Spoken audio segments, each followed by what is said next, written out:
चॅनलवरती आपल्या सर्वांचं स्वागत।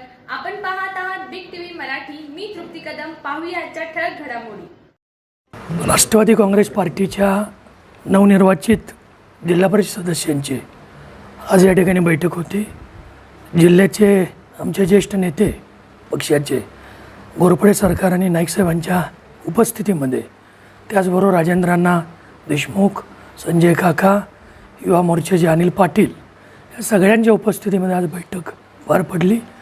त्याच्यामध्ये राष्ट्रवादी काँग्रेस पार्टीच्या वतीनं आज गट स्थापन करण्यात आला आणि गटनेते म्हणून राजेश्वरी रणधीर नाईक यांची त्या ठिकाणी निवड करण्यात आलेली आहे।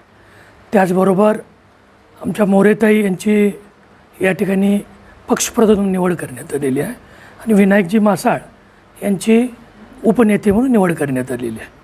सत्तेत जाण्यासाठी आपण आपल्या बैठकीमध्ये काय नियोजन झालेलं आहे? आज खरं तर गटनेत्याची निवड हा एकमेव अजेंडा आमच्या सगळ्यांच्या समोर होता। सोमवारी आम्ही या संदर्भामध्ये जिल्हाधिकारी कार्यालयाकडं या ठिकाणी गटनोंदणीची संपूर्ण प्रक्रिया कायदेशीररित्या जी आवश्यक आहे ती पूर्ण करू आणि वरिष्ठांशी चर्चा करून या विषयावर वरिष्ठ जे निर्णय देतील तो मान्य करायचा आम्ही सगळ्यांनी ठरवलेला आहे।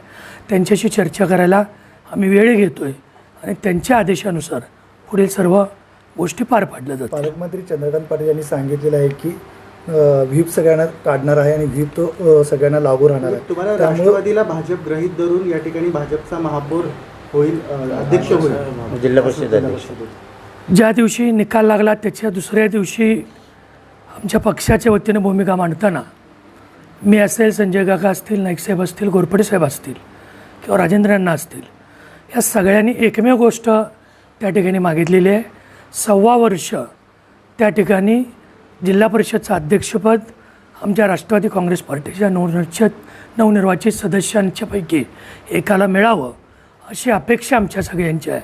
कारण दादांचं आकस्मित जाणं त्यांना एक आदरांजली आणि श्रद्धांजली या जिल्ह्याच्या वतीनं होईल ही भावना आमच्या कार्यकर्त्यांची आहे। त्यामुळं राष्ट्रवादी काँग्रेस पार्टीचा जो सन्मान ठेवला जाईल आणि आम्ही जे या ठिकाणी 1.25 वर्षाचं अध्यक्षपद मागितलेलं आहे त्याची पूर्तता जे करतील त्यांच्या समवेत पक्षश्रेष्ठींची चर्चा करून अंतिम निर्णय होईल। महाविकास आघाडीने जर का आपल्याला सांगितलं की अध्यक्षपद आपलं होईल 1.5 वर्ष तर आपण जायला तयार असणार आहोत? अजून आमचे कुठल्याच पदाधिकारी महाविकास आघाडीच्या चर्चा झालेली नाही। चर्चा न होता या विषयावर व्यक्त होणं हे थोडंसं फार घाईच होईल असं मला वाटतं। नाही, पण सतेज पाटलांनी पण सांगितले आणि महाविकास आघाडीचे नेते जयंत पाटलांनी सुद्धा सांगितले की सत्ता ही महाविकास आघाडीचीच जिल्हा परिषदमध्ये येणार म्हणून। जयंत पाटील साहेबांनी काय व्यक्त केलं आहे ते काही मी ऐकलेलं नाही। त्यांनी जो आपल्या सगळ्यांच्या समोर सांगितलं असेल ते त्यांच्या पद्धतीनं काम करतील। राष्ट्रवादी काँग्रेस पार्टी हे एक वेगळा पक्ष आहे। त्या पक्षाचे अध्यक्ष आणि उपमुख्यमंत्री राष्ट्रीय अध्यक्षा सुनेत्रा वहिनी यांचा निर्णय आम्हाला अंतिम असेल।